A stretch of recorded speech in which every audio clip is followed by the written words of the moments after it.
Why has Russia exited the grain deal brokered by Turkey?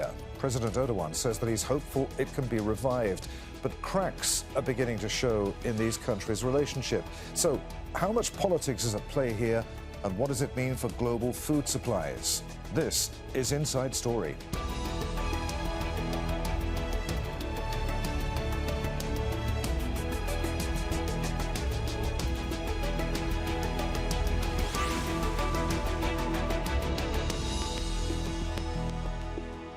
Hello, welcome to the programme. I'm Adrian Finighan. When the grain export deal was reached last year, it was hailed as a diplomatic breakthrough, a rare instance of cooperation between Russia and Ukraine. But now Moscow says it won't extend the agreement.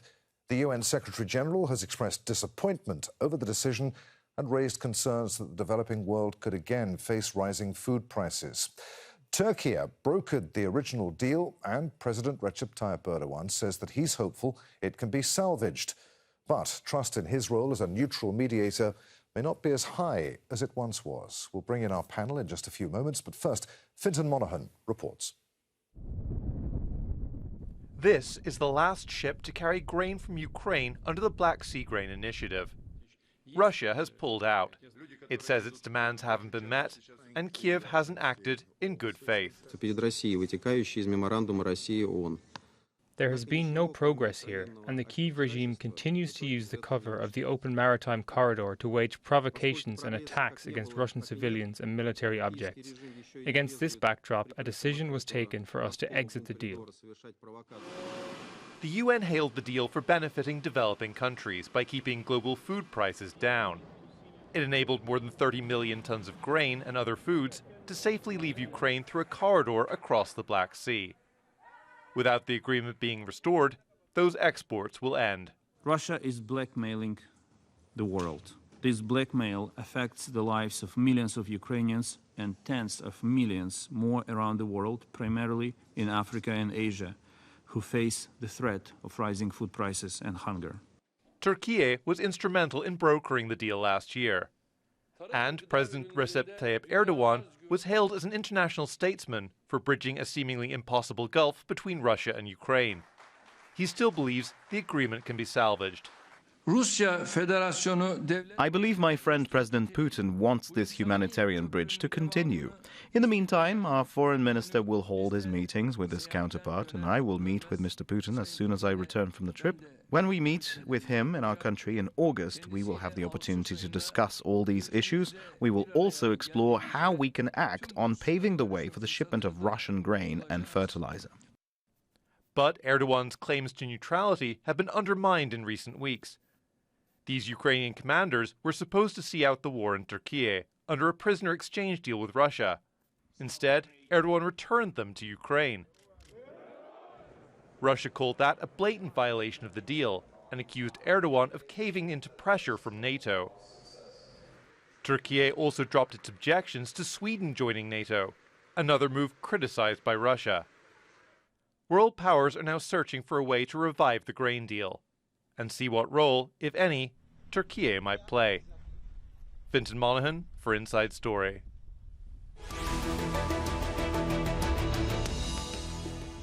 Right, let's bring in our guests for today's discussion. From Moscow, we're joined by Andrey Baklanov, the Deputy Chairman of the Association of Russian Diplomats. From Istanbul, we're joined by Helin Sari, Associate Professor of International Relations at Istanbul Medniyet University. And from Washington, D.C., Rich Outzen, non-resident Senior Fellow at the Atlantic Council in Turkey and Senior Fellow at the Jamestown Foundation. A warm welcome to you all. Andrey, let's start with you. President Erdogan says he believes that President Putin wants the humanitarian bridge to continue. Does he, or is that wishful thinking on President Erdogan's part? What's the view on this grain deal in Moscow? Well, actually, we were very patient, and the experts of the Russian Federation are criticizing the Ministry of Foreign Affairs and the relevant other ministries and the government for being patient too much. Why? Because instead of this grain deal,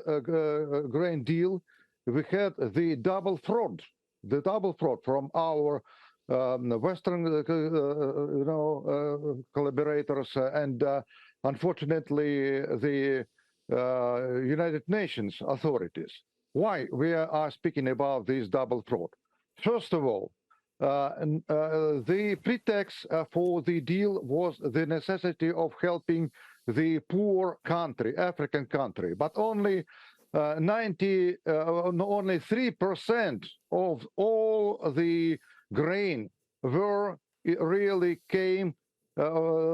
coming to the African states. Instead of that, the majority, 97%, went to European countries, and some of this quantity came to China. So this is a fraud. And the second fraud was that the deal had two aspects. One aspect, the opportunity for the Ukrainian grain to go for the market. And the second part of this deal was the opportunity for the Russian grain come abroad. So we gave the opportunity for the 32 million of Ukrainian grain to be exported to other countries, but zero ton of Russian made, crop went anywhere. The same was in the case of fertilizers. It was the consent that all our fertilizers will have the opportunity to be unblocked in the ports of the Western countries and go to Africa and other, states. Okay. But only 1/5 of this amount really had the opportunity to go. But Andrey, this is the case of the fraud. Andrey, even if only 3% of the grain actually got to African nations, as you claim, what it has done is keep prices down, so that people who can't afford grain when the prices rise, people who need it most, could still afford to eat. Yes, but we had contacts with the African countries, and perhaps we'll have direct opportunities to export our grain to these countries. We'll find some additional opportunities without the frameworks of this deal. Unfortunately, the deal is not dead, but temporarily we are stopping and we are asking for the deeds, not words, because we have been waiting for too long. So if the deeds will be in real terms, if our experts will go, if our fertilizers will go, we will return to this deal. If not, we will not return. Helin, it was always a political deal. It wasn't a legally binding deal. If the political will to make it work is no longer there, it falls apart. Given that, was it always doomed to failure, regardless of what President Erdogan said or did or said here? How much of this failure is down to him? Well, actually, I wouldn't call this as a failure, because it has been working for almost a year, more than a year, let's say. So it's still valuable, it's still on the table, although the Russians seems to be making an exit at the moment. They are just saying we are suspending it. So it's not for sure 100% end of the game. For that reason, I do believe that Turkey, as a mediator, still has a chance to make the agreement continue. But at the same time, especially after last week's NATO summit, in which Turkey seemed to be a little bit more on the Western side, giving a kind of green light to Sweden's partnership with the alliance, with NATO alliance. I can say that Turkey is not moving towards the west or towards east. It's continuing its balancing policy, and for that reason, I still think that Turkey's position is very significant, both for Europe, for the United States, as well as Russia. Russia needs Turkey. Turkey needs Russia. West needs Russia, and Russia needs the West. So it's a kind of complicated world to understand, because we are talking, as IR experts, we are talking about interdependency, complex interdependency in between all the state actors in the international system. And each one of these actors are actually bound to another one, and this one to another one. For that reason, it's very complicated to tear one of these countries out and say that, well, it's okay, we are not working with you anymore. We have to work all together. And this is about the humanity. It's about humanitarian purposes.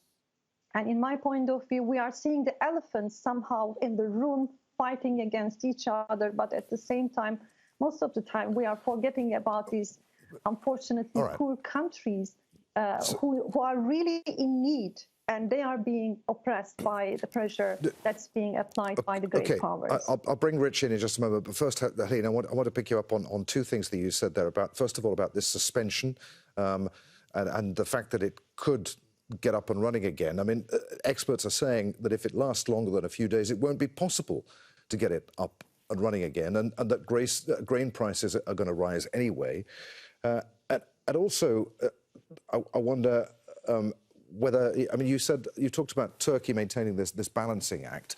There are those who would say that Russia's failure to re-sign this deal is a direct snub to President Erdogan after he has pivoted since his re-election towards the West.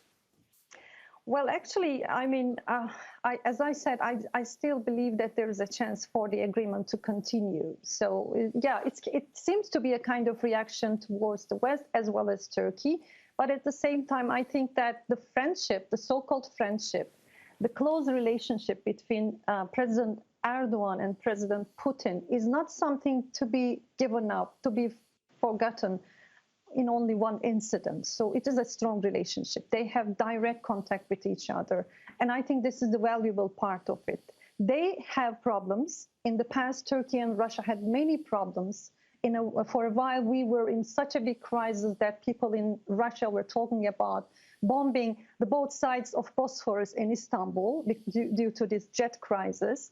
However, both countries showed the determinants. They showed the decision, the strong decision to continue their relationship. They were really keen on moving on a strong relationship. For that reason, I don't think that the relationship between Putin and Erdogan is something that can be, given up that easily. Rich, thanks for being patient. US Secretary of State Antony Blinken called Russia's move unconscionable, saying that scrapping the deal will worsen food security for millions. Ukraine's foreign minister said that Russia is blackmailing the world. Is he right? Absolutely, Adrian. It's good to be with you. And I also appreciate the previous speaker's comments. Look, a little history is in order here. We don't have to look that far back to see that this is actually standard operating procedure for Russia. Anything that has to do with humanitarian equities or interests, they will absolutely threaten, suspend, and wring every concession out of that they can. When the original grain deal, the Black Sea Initiative, was negotiated, they did the same. If we look at the war in Syria, every time that there is a UN motion to approve another 6 months of food relief across international borders under the World Food Program, Russia threatens to blackmail and disrail it or derail it, because at the end of the day, for Russia, there is no such thing as a truly humanitarian gesture. It all comes down to trying to get an additional concession on economic, military, or political matters. So in this case, they want to get the sanctions lifted on their agricultural bank to get access back to the SWIFT system. They would like to see easier imports into Russia of agricultural repair goods, and they want to see some goods unfrozen. So, I mean, look, it's not that big a surprise. It is, in fact, the case, though, that they're willing to raise the prices. In fact, they may benefit from prices going up somewhat, as they have with movements of the oil price, because they're commodity exporting countries. So, yeah, I think Russia is more than happy to, on the backs of hungry consumers, to go ahead and play these games in order to try to get concessions. In the end, the deal is a good deal for Russia, because I disagree with the statistic that no Russian grain has moved in the deal. I think we'll have to check that statistic. And one last thing I'd like to debunk, this idea that only 3% goes to Africa. Look, more than a ton, a lot of this Ukrainian grain goes to countries like Turkey that turn the grain into finished products, into macaroni and things like that, that then get sent on to hungry countries in Africa and elsewhere. So actually, it is quite a significant deal in terms of helping developing countries. But I'm not surprised that Russia's up to its old game. Rich, Russia had obstructed the proper operation of this deal for months, according to the UK's foreign minister. This then forms part of a wider strategy, as you see it. Will some of the West's sanctions against Russia then have to be lifted in order to allow further grain shipments? That's certainly the Russian goal, I think, here is to get some sanctions relief. I think that the calculation in Washington and Brussels and elsewhere has to be this. How much leverage does Russia actually have to stop the export of Ukrainian grain anymore? After the loss of Snake Island and the sinking of several major Russian vessels, I think that it's in question, it's in doubt whether Russia can actually stop the export of grain. So it would take something like a major naval escalation by Russia to do that. If they say, look, we're not going to have the grain under this deal, maybe it does drive up prices, but I don't think they can actually stop it. So the question for the West will be, can this mischief that Russia is up to, can the impact on prices, is that worth the offset of allowing a little bit more import of agricultural equipment to Russia and to loosening these sanctions and somewhat? Look, the sanctions more are a moral signal than they are a crushing economic blow. Russia has still economic relations and trade with India, with China, even with Turkey. So the sanctions are not crippling. So the idea of giving some incremental relief is something that will be entertained, I think, in the West. Andrey, what do you make of what you just heard there? This is standard operating procedure for Russia. It is mischief. What is it that Russia wants? Well, the Russia position is very clear. We want only the balance and the real fulfillment of the provisions we had in the deal. We're speaking about the deal. We're not speaking about everything in the world. We're speaking about the deal. The deal was the result of the negotiation process, which gave this kind of deal which had two sides, as I told you. One side was fulfilled, the second side was not fulfilled. So we are now proposing for the Western countries to fulfill their part of the story, their part of the deal. Unless this is satisfied, we will not return back to the deal. The majority of the we had yesterday a big gathering in Moscow for the specialists on these grain and international affairs, etc.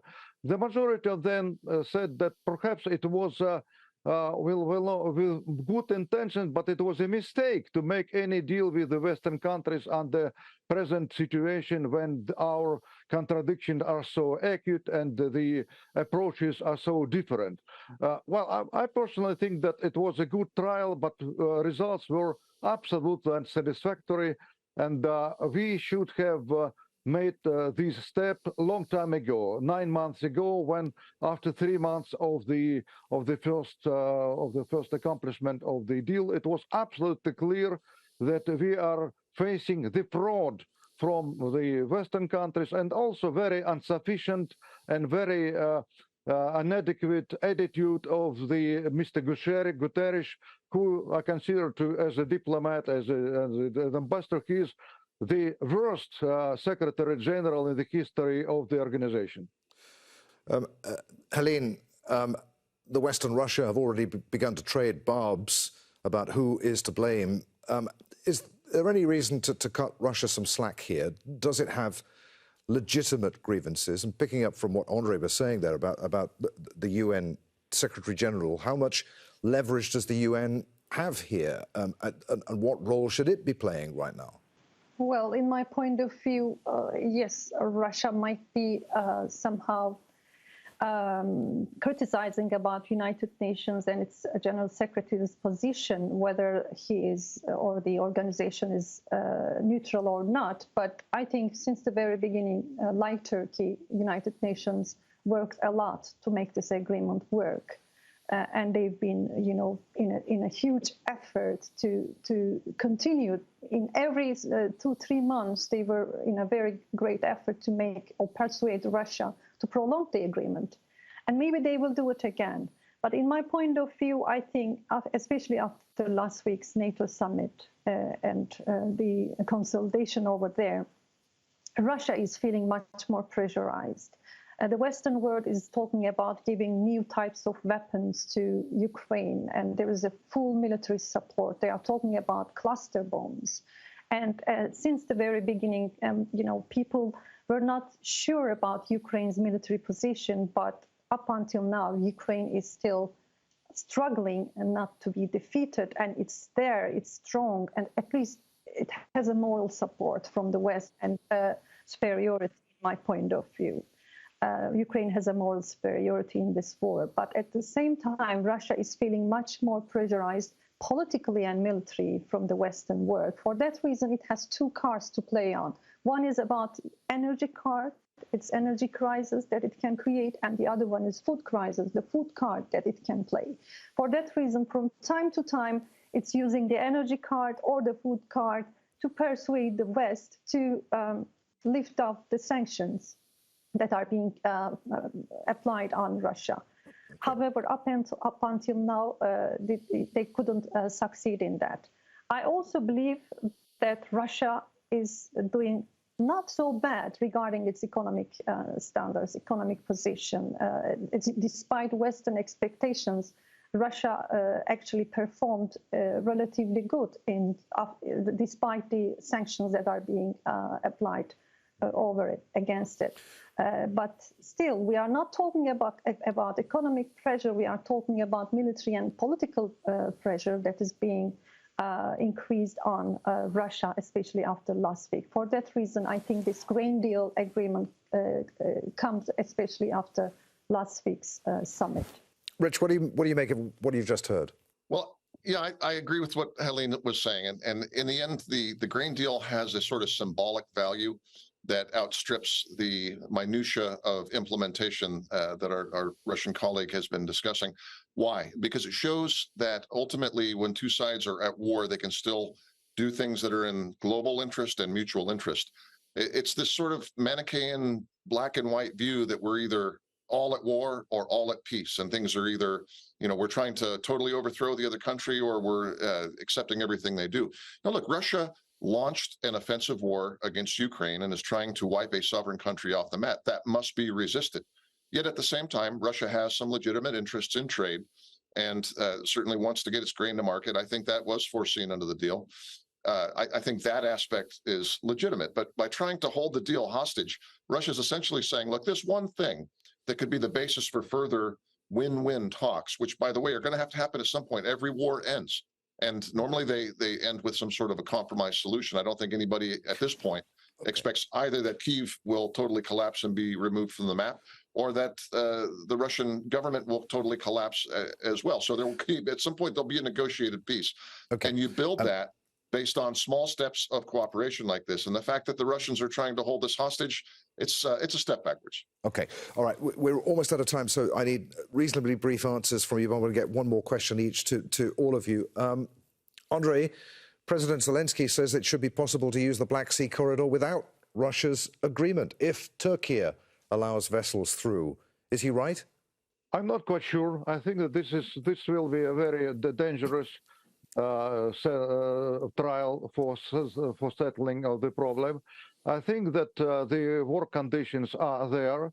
We will explore together with our colleagues, including Turkish colleagues, the opportunities of any other options outside the present day, this grain deal. But we ask all countries concerned to be cautious because we are very serious about the necessity of safeguarding our interests, our military, our political, our economic interests. Many people are criticizing Moscow, our government, to be too mild during this period of time. I think that the expert community also are demanding from the government to be much more stern in their measures against the attempts against us. Helin, what are the prospects, do you think? I know you said you were optimistic that this deal could be revived. I mean, is it going to come down to President Erdogan, though, the wily political operator? Is he going to pull a rabbit from a hat? Well, from time to time, he has been saying that Turkey can guarantee somehow patrol the vessels from Ukraine to the outside world in the Black Sea. So I think this might come to the table once again, that Turkey's guarantee or Turkey's, patrolling as an option.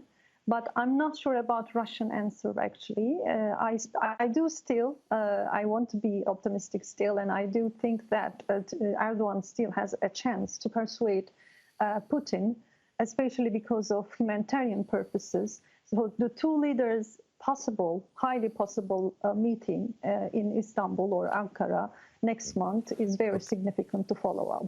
Okay, and Rich, I mean, do you share Helin's optimism that this deal will eventually have to be done? And again, I didn't get your thoughts way back at the beginning of the programme on whether this Russian failure to re-sign this deal was actually a direct snub to President Erdogan. It was to fire a shot across his bows, for want of another word, saying, look, we're your friends here, not the West.